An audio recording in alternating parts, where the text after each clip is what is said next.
is a secret. Just between you and me. Don't say anything to anybody. Why am I whispering? I don't know. Anyway, today I'm gonna tell you 2 secrets. One and a half. After the intro. Hold on. Roll the intro. The intro. I found the intro. Okay. First version, 1939. Second version, 1946. He was considered a young old man. I mean, he was 60, but since he was 40, he felt old. At 60, he walked with a cane, and he was all crooked, and he heavily walked. Therefore, he was looking for the fount of youth. What is it for you, normal food? I mean, I think about a burger, although it's not very healthy, but it's normal food. I don't know, if you want to get more fancy, a filet mignon with mashed potatoes, and of course you can eat a burger everywhere, anywhere you go. You can get a burger. Filet mignon, you will have to go to a hotel or somewhere more specific. Oh, meet my friend here. Come here. Come here. That's Bruno. All right. So that's normal food. I mean, spaghetti with meatballs. That only in United States. Don't come to Italy and order that unless you go to the south of Italy. For example, in Rome, you can get a spaghetti carbonara, which is spaghetti with the pancetta or guanciale, which is this part of the pork. It's all about habits, right? I remember my parents taught me to get up and brush my teeth. But then I grew up, and I remember once I met a friend who told me, well, we should brush our teeth after you actually eat breakfast. And that's the way I do it. There you go.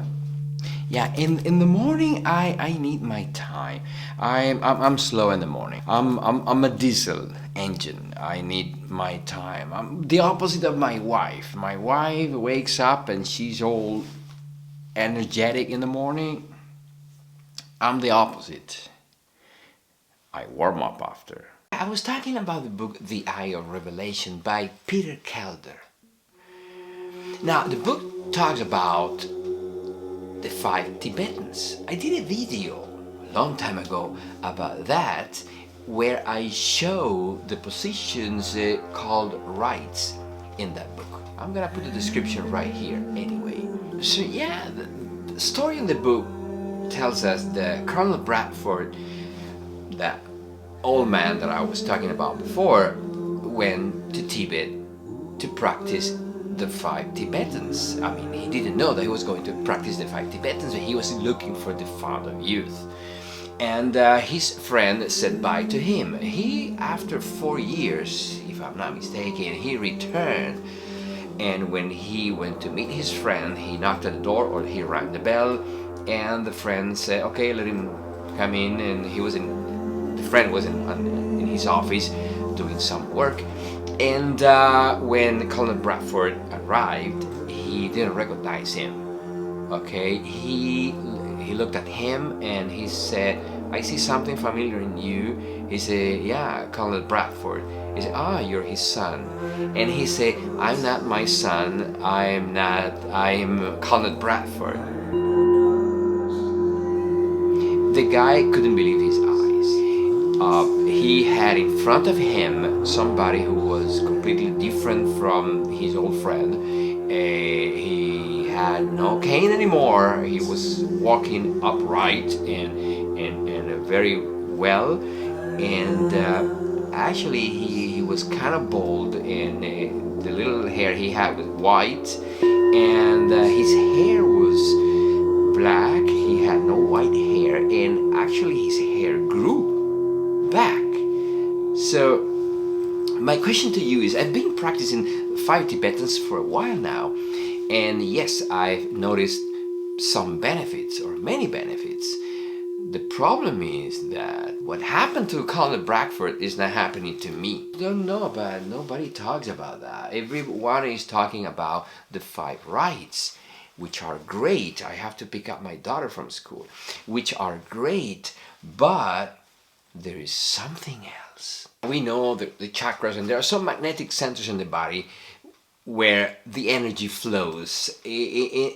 In the Five Tibetans, Peter Kelder, which is who is the author of the book, he talks about a different magnetic centers or vortex that are not the same that we learn in yoga. So in yoga we have 7 chakras. He talks about a different vortex in our body, which is fine, it's okay. He says that when we get old, that energy revolves weaker in those places. So the purpose of the Five Tibetans is to again those vortex, to make them work at the energy again. You will feel a difference when you start practicing them. You have to do 21 repetitions of every one of each of them, you know? And that's really cool. But it's not gonna change the whole thing unless you change other things.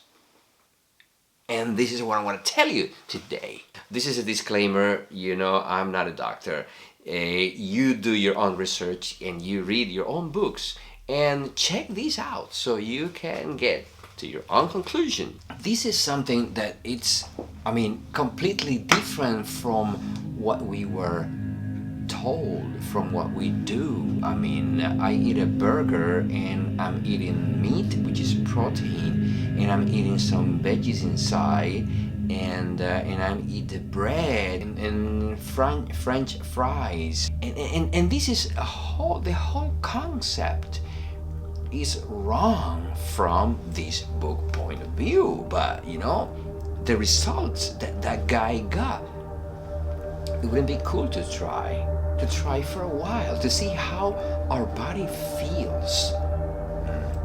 All right, gotta go. I'll see you later, because we're gonna continue with this. Oh, by the way, I'm Ruben. This is TopicRuben, and if you want or if you like videos like this, or check out my channel and subscribe. It's 100% free, 100% money guarantee. When I'm talking about money, if I say free, there's no money involved in this.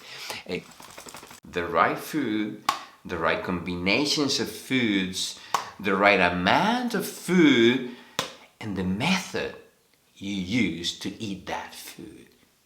That one, think about that one. Number 1, never eat meat and starch at the same meal. Maybe now you're young, it's not gonna make much difference, but in the long run it's the thing. Numero 2, if coffee bothers you, drink it black. Try not to add any milk or any cream. Number 3, chew your food to a liquid and try to cut on the amount as much as possible. Let me see how I put this in perspective. When I was about 20, I started practicing yoga, and one of the first things I learned was how to breathe and how important it is for the body. The other thing I learned after was how to eat. Usually people say, but I breathe, if I don't breathe I die. Yes, you breathe, but you don't breathe properly. Same thing happens with eating. We eat in a really bad way. Well, one thing I learned from the yoga, and then I saw it again in this book, is that we need to chew our food very well. The first digestion happens in your mouth. We need to allow the saliva to interact with the food. Mostly, this book said, mostly starches. Number 4, I'm a bit skeptical about this. He said it on the book anyway. So do your own research. He was talking about, very important every day, to eat raw eggs, yolk. Not eat it with the meal, but eat it before the meal or after the meal. There's a lot of contradictory things about that, mostly because the yolk of the egg has a lot of cholesterol, etc., etc. And it also keep in mind that we're not eating fresh eggs. if you have the opportunity, but then do anyway, do your own research about that. Number 5, he says to reduce the variety of food to a minimum. But here you could do whatever you want. Take the middle way, everything in moderation. We do have a choice. We could eat whatever we want to eat. We can eat meat every day and animal fat and drink alcohol every day. Yeah, you know you're not gonna last very long. Most of all, you know that at the end of your life, you're gonna be asking for, where is my grandmother? I haven't seen her today. Or, where are my toys? And I ain't talking about sex toys. Oops. Should I do a video on that? So, let's wrap it up. It's true that the llamas are vegetarian, but not strictly so. They use eggs and cheese and cheeses and butter. This is where things maybe could be weird because of our habits. From this book point of view, you can have a diet. One day you eat at a meal, you can eat strictly meat, different kind of meats. You can eat starches, different kind of starchy food, or you can eat only vegetables. Now, combinations. What kind of combinations can we do? Oh, by the way, when your meal are only starches, you can indulge yourself in all kind of breads and puddings and sweets and stuff, but only starches. You can have butter, eggs, and cheese to a meal. Butter seems to be neutral. You can either use it with starchy meal or with a meat meal. Milk, however, agrees better with starchy meals. You heard it now. Shit separate. Let's see what we can cook and how can we eat now. Different stuff. Life is so good and so beautiful that we should take care of ourselves and give the body the right fuel. Otherwise, you know what happens.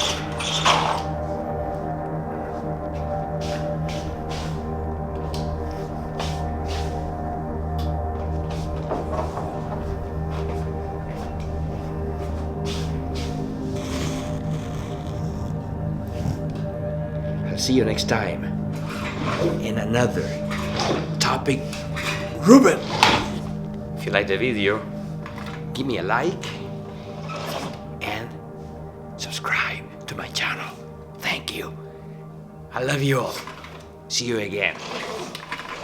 You see, the 5 Tibetans, there were not 5. There aren't only 5. But there is a 6th one.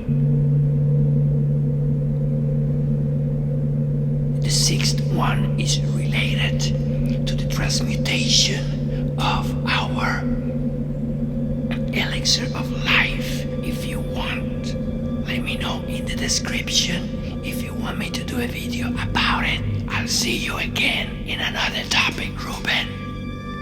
Bye bye.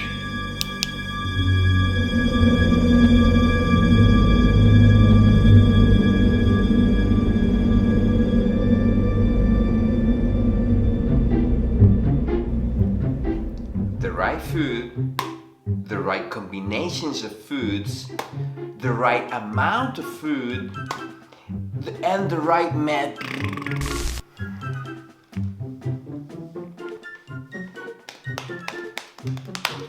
I remember when I started doing yoga, I was like about 20 years old. I remember... Is that an ant? Shit, I had the autofocus on.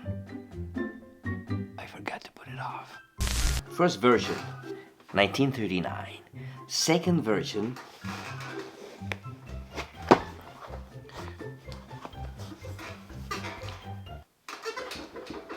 nice. I'm suffocating. Hola, muchacho. Número 3. Chew your food. Number 3. Chew your food. Number Número 3. Chew your food. Number 3. The intro. Wait. Roll the intro. The intro.